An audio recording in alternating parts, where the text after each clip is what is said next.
Ce livre me tenait à cœur.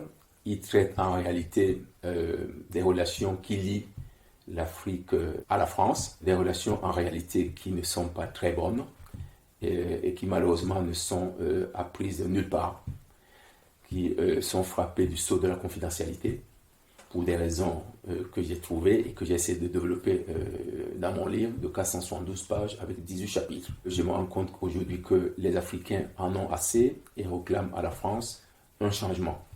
Un changement, notamment sa diaspora qui réclame la récupération de la souveraineté qui leur a été confisquée après les indépendants de pacotille que la France leur a accordé.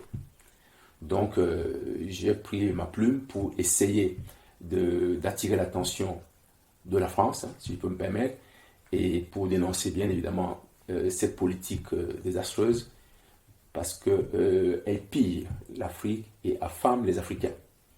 Et malheureusement, rien ne bouge, tout simplement parce que la France s'est arrangée à mettre en place ses laquais qui reçoivent les ordres depuis Paris. Et du même coup, rien ne marche. Alors que l'Afrique est un continent qui a un sous-sol béni des dieux, il meurt de faim. Il meurt de faim et cette situation ne saurait perdurer davantage. J'ai fait mon choix. Je préfère que les relations entre la France et ses anciennes colonies demeurent, mais à la condition qu'il s'agisse de relations gagnant-gagnant où tout le monde trouve son compte. Pour l'instant, ce n'est pas du tout ça. J'espère que je serai entendu, mais malheureusement, c'est mal parti. C'est mal parti.